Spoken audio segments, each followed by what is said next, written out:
Savvy Business Radio, drawing out the best from our guests with our host, Christina Nichman.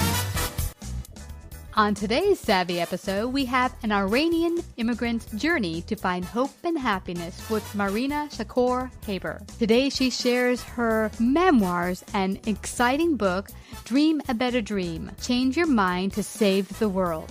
Her goal is to help people transform negativity in our society to one of hope and great potential. Get a copy of her book today at dreamabetterdreamnow.com.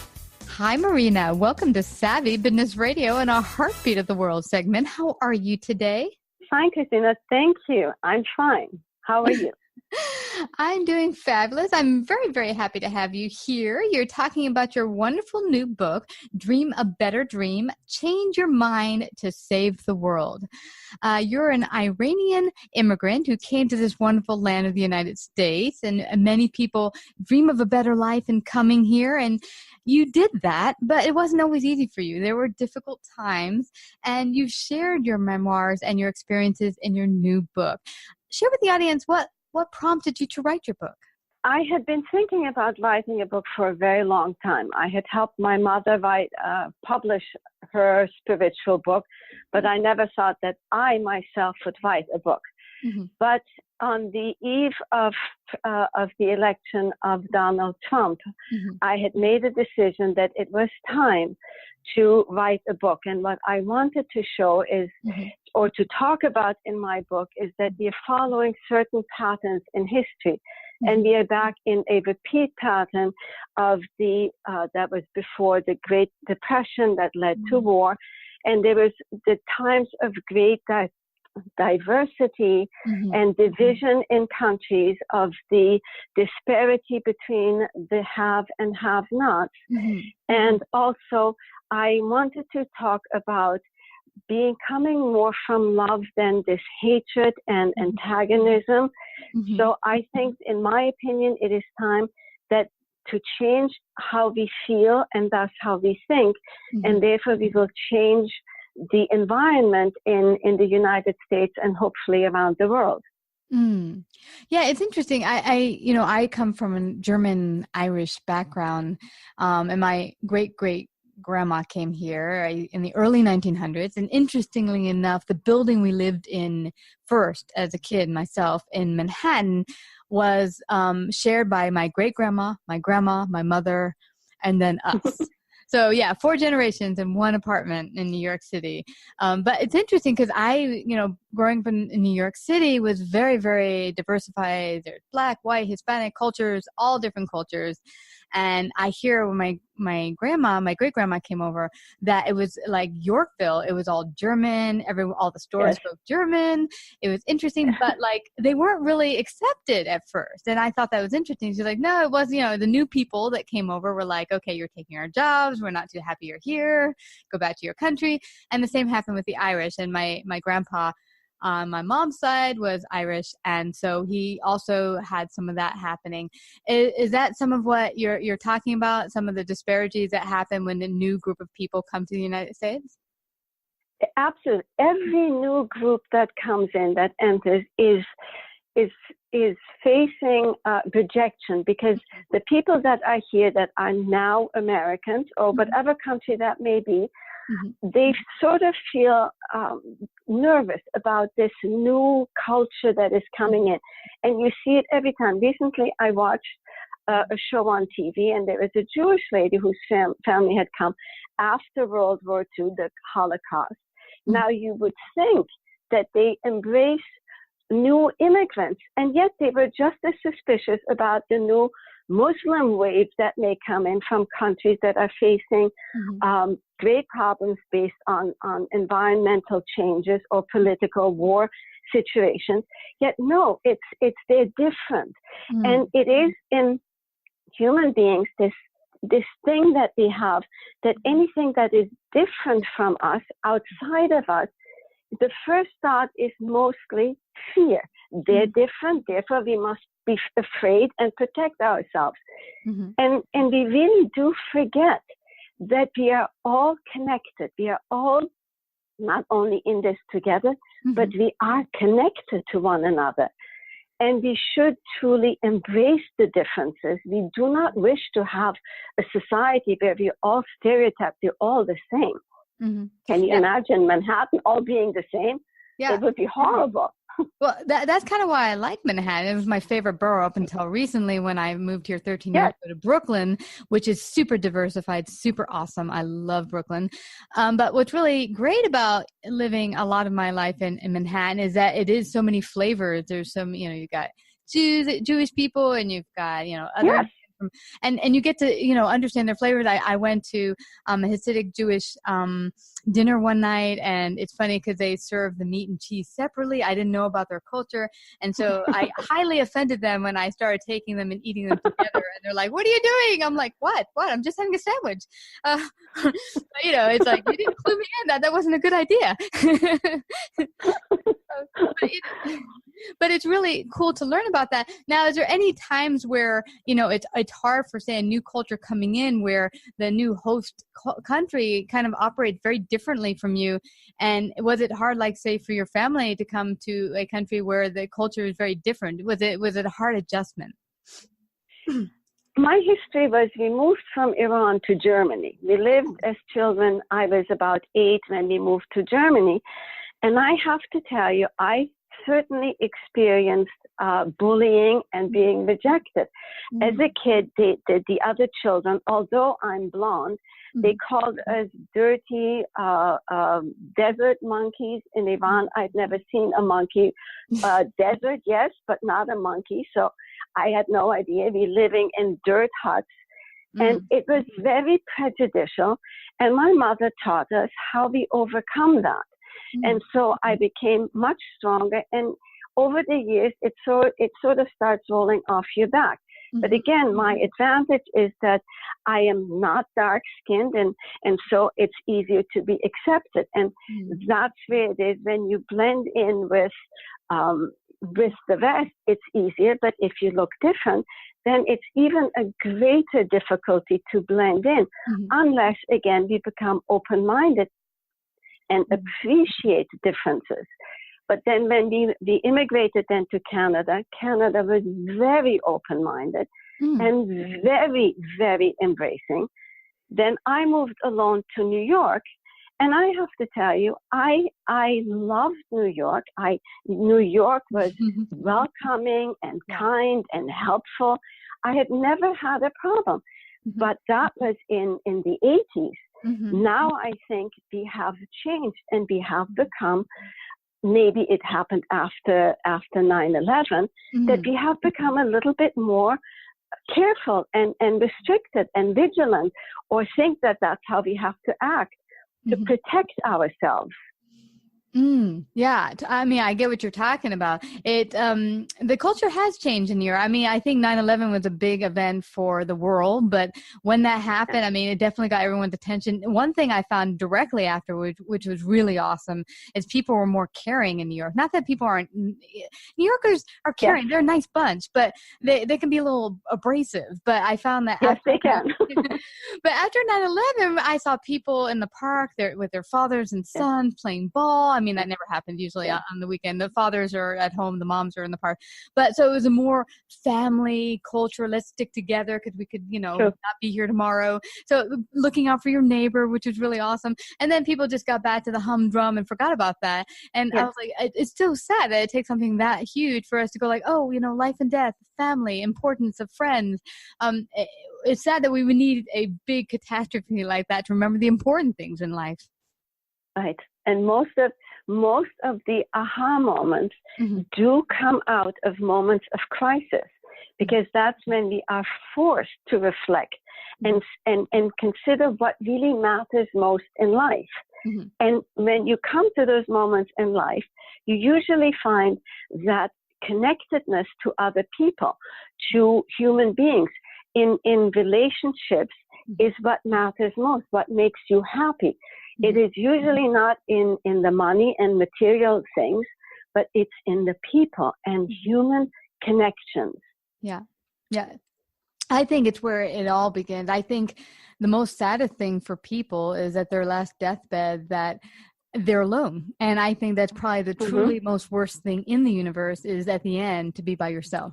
And I think that, you know, when people said, oh, I'm scared of not having a good job, or I want this or that or money, it's like, no, what you really want is family and friends and people. You know, you want people who care about you, because at the end of it, you know, all the money in the world, mansions, clothes, whatever, at the end of the day, if you're alone, that's the worst. Right. And there is this study that I read that the threshold of happiness occurs at approximately $90,000 to $100,000 of income, annual income. Now, that isn't much. So that really indicates that that's as happy as you can be. After that, it levels off. Regardless of how many more millions you earn, that's the threshold. So that tells you something, that obviously it's not lying in material values, because you're not going to be happy with the 5th car or the 14th home, whatever it may be for you. It just, then you come back again to the basics that make us be alive and be full of joy. Can I ask you, Marina, now that you've been first in Germany and then Canada and then the United States, have you found that you've lost your original culture, or is it just melded with the other places that you've lived? That's a really good question. So I think that I am a world citizen. There is an incident when and here we go, another country. When I was in Paris and I studied at the American College in Paris, and I observed that there were clusters of Germans and clusters of English people and Americans and Iranians and French and Dutch. They all stuck together in clusters. I stood I didn't belong to any of them. And it hit me. I said, I don't belong to anybody. And I decided, I turned that around and I said, therefore, I belong to all. And I made that almost a life motto, that I belong to all people. I embrace all people. I enjoy all cultures. I love to learn from everything that new cultures, new habits. So I became a world citizen. Wherever I travel and I go to a former home, I consider that my home. So it's an more open view, perspective. I love that. I love that, because I've traveled, not hugely, but, you know, to quite a few countries, and they all, no matter where you are, they all kind of approach life a little differently. And it's all super cool to get in the mix and be like, okay, I'm not going to be American here. I'm going to join with the natives. And as they say, when you're in Rome, what do they say? Yes, do as the Romans do. Do as the Romans do. That's right. I'm not going to. And like in Spain, eating dinner at 9 p.m. and having wine. I'm like, what the heck? What the heck? It's enjoy life. Embrace the moment. Yes. Exactly. But it's so awesome, because I look back at pictures of my great-great-grandma when she got here, and she clearly does not look like an American. She looks like, you know, she's wearing all black, and she looks kind of, you know, a little scary looking, because she's so serious. And my grandma looks a little bit more like American. Of course, my mom and I are totally American, but it's interesting, the melding into different cultures, and you know, it must be hard. It must have been hard for your mom and you to, you know, go to different cultures and learn how to be with different groups of people who think different, to maybe approach life a little different. Was it difficult going from, you know, say Germany and Canada and then the United States, you know, regrouping yourself and getting used to the new cultures? Stay tuned for these messages from our sponsor, Blinkist.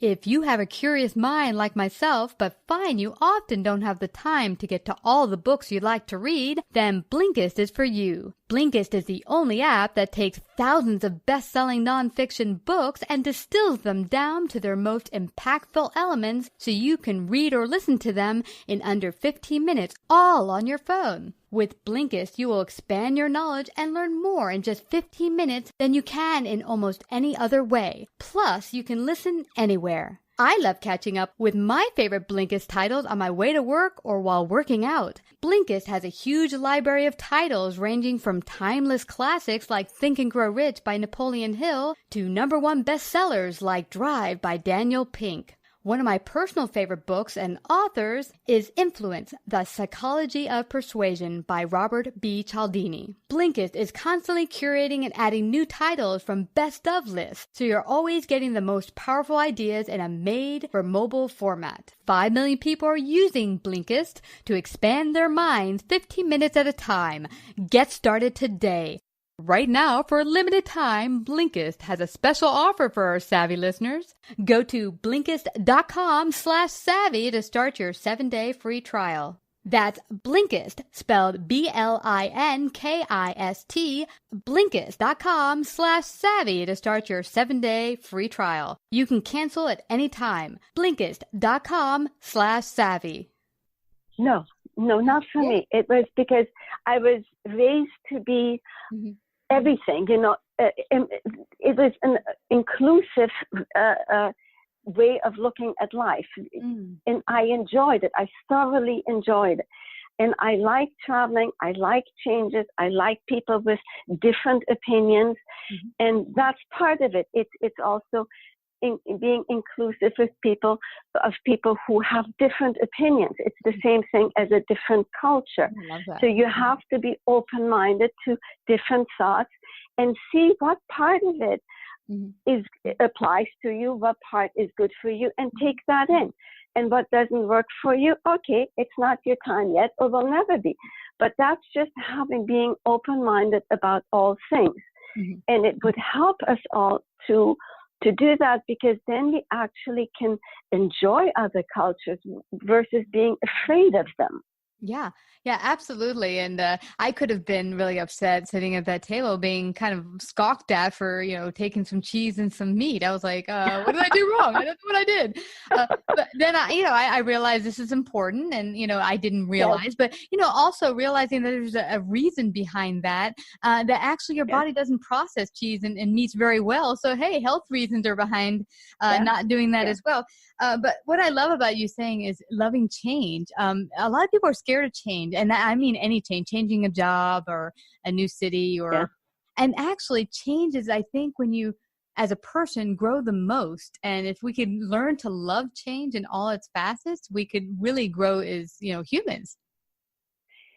That's so true. And the thing is this with change, and I'm going through a major change in my life by suddenly saying, oh, whoops, let me change my profession and everything I've been doing before. And now I'm becoming an author, a speaker, and a coach. And I've never done that before. It's at first, it's not only that it's frightening, but you feel very lost in a completely different thing. And yesterday it occurred to me, and I read something, and it said that first when you experience change, it's chaotic because you're learning so much new stimuli are coming at you, and you haven't walked this path before. So you're really experiencing a completely new life form. I remember when I learned to cook, and my mother handed me this cookbook and said, go make dinner. You should have seen the kitchen. It was like a hurricane had hit it. It was horrible. And I'm feeling I'm going through this hurricane myself right now. And slowly you're learning this new craft, this new tool, this new vocation, whatever it may be. And then it becomes as if you're on autopilot. But yes, in this moment of chaos, you learn the most. That is what changes. You learn the most. Yeah. And it's that time when you're on the edge and everything's new and it feels chaotic, where also you're feeling, hey, I'll never get this, but that's not true. It's just that getting past that hurdle and learning all the bits. Once you get past that, one day you're going to think back, wow, I can't believe I can do this, like breathing. Like my husband's a pilot. He doesn't, he flies so well. He doesn't even think about it. To me, I step in the airplane, you see all of these buttons and knobs, and you're like, it's really overwhelming when you don't know what you're what it's in there and what it's doing. It's overwhelming, and that's how it is with everything when you get started. Yeah, and it's just finding your way through it, and allowing also other people to assist you. That's really important. I'm learning that more and more. It's very difficult to walk everything on your own. And I had to give in after I was working for 3 days on trying to get a website working. I said, guess what? This is not my forte. I'm going to give this up. I'm going to give this to somebody else. Work with other people.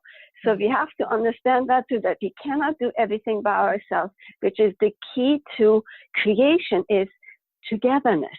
We have to do it together. Alone, we cannot exist. So important. And one thing I think business owners that are women have more problems with is this idea that, I can do it all. I'm amazing. I can build my website. And men, I hear them get together and they're playing ball or watching a ball game and they're like, oh, I'm going to get my team together and all my guys, and all their guy friends will pick something. Oh, you'll do the website for me, and we'll all hook each other up. They got this kind of team togetherness going on. Teamwork. Yes, or strategic alliance, as some of them want to say, which, I think is something good to wrap your mind around, to be like, no, you can't do this alone. Let's get a good team together and work this together and help each other. It's very true. And also women, I have noticed that the women are the most critical of one another. We are much more critical of other women than we are of men or men of us. Yes. We are destructive towards each other, and that actually should really change, because women need to rise up. And I'm not saying that in instigating a revolution or something like that. No. What I'm trying to say is there needs to be a healthy balance between male and female energy. For that, though, women need to rise up and they need to be better with each other and working with each other, and also being less judgmental, less about their looks, which are important. So believe me, I believe that fully, but we have to also believe in doing things together, in being strong with one another and lifting one another up, so that we become a powerful force in our political system, social system, in the economy. It is important that we are balanced with male energy. Yeah, it's true, because in the past, when I've worked in corporate America, I've taken on too much of the male energy, and I'm like, I'm not a man, I'm a woman, and it's totally awesome. And I think what's become a little skewed is the idea that you either have to be a man or you have to be super feminized and men, screw them. And it's like, no, they exist, both of them. And you see the yin yang sign. There's a reason it exists, because we both are balanced together. We make things awesome. It doesn't have to be one or the other. But I love that you mentioned women tearing down other women, because in my experience, it's been like that in a lot of my jobs, where the biggest factor tearing down other women have been other women bosses, coworkers. And I think a lot of times it has to start with confidence. I think many of the women are not confident, so they feel the need to pull down other women to rise above them. And you're right, that has got to stop. Absolutely. It's a lack of confidence. And then it comes a certain element of competition. Then there's the element, I'm not good enough, but therefore one is envious of other people. We have to be more confident and authentic. We are strong. We are extremely strong, intelligent, different kind of intelligence than men, which again is what is needed. So yes, women have to be confident, not manly, female confidence. Be who you are, do what you have to, and do it together, but not by defeating other women. Working with each other. Yeah, absolutely. And you touched on something very important before, and that is actually being able to listen to other people and their views and how they feel about things, and not get unraveled or angry. That's one of the reasons we started this segment, Heartbeat of the World, is after the elections. We saw this fighting and hollering and your mama, people denouncing their wives, their mom, their brothers and friends. And I was like, this is nutters. We have to come to the table and have rational, real conversations with each other, where we can hear each other out and not be like immediately, I don't agree with you, you're wrong, I'm right. And I'm like, there's nowhere to go from that. I mean, we're not going to help each other, we're not going to help the country, we're not going to help the world. So that's why I thought it was so important that you come and talk about, share your views on that. It's so true. And it is it is helped by the anonymity of social media. We are all anonymous, and we can be as vicious as can be, as disrespectful of other people and their opinions, forgetting that we all have the freedom of speech. We have all the right to our opinion. And if we choose to all be of one opinion, so many people are superfluous, because if it's only one opinion that counts, everybody else might as well hop off the planet. Yeah. So we need more opinions, and in harmonizing different opinions, we find the best solutions for every problem. In only going with one opinion and one view, it becomes lopsided, imbalanced. And we are stuck right now, both politically and otherwise, in an imbalance. You are. Imbalances are always going to tear and fall apart. It has to be balanced. A balance of energies, again, like in our democracy, one will push the other one forward, like a bike. You go up, you go down, you balance the energy, and you move forward. But if you're only pushing down, for example, or only up, it's lopsided. It cannot move forward. Yeah. And we're forgetting that opposition is a form of energy. Move it along. Yeah. And not only that, when I had to take debate in college, and it was awesome. And for one, it helped you get clear on what you say your values are and your beliefs, because not sometimes, but often what we think we believe are not even things we truly believe in our heart, were things that we heard or were passed down. Yeah. And so when you really, get things thrown at you that, oh no, that's not true, you begin to, debate about it. You're like, oh wait, maybe there's some facets that I do agree with, or maybe that do match my value system, and you begin to grow as a human being. And we were talking earlier about the genders. When one's not better than another, one gender over another is not better, it's different, and it's awesome. So you don't want to negate one and get rid of one, because that's unbalanced. If we had a whole planet full of only male energy and no female energy, or vice versa, we would have a lot of wars. We have enough of those. Yeah, absolutely. Well, this has been tremendous, and I don't want us to leave without people finding out how they can get a copy of your book, Dream a Better Dream. How can they do that? They can visit my website. It's dreamabetterdreamnow.com, or they can go on Amazon and get it through Amazon. That is wonderful. That has been such a wonderful chat with you, Marina, sharing your great wisdom. Thank you so much for coming to Savvy Business Radio and our Heartbeat of the World segment. Thank you, Christina. Very nice. Savvy Business Radio broadcasts worldwide via a large podcast network, celebrating business owners, entrepreneurs, influencers, and successful individuals. Find out about our paid sponsorship opportunities or how to become a guest. Call 732-474-7375 or email Christina@savvybusinessradio.com.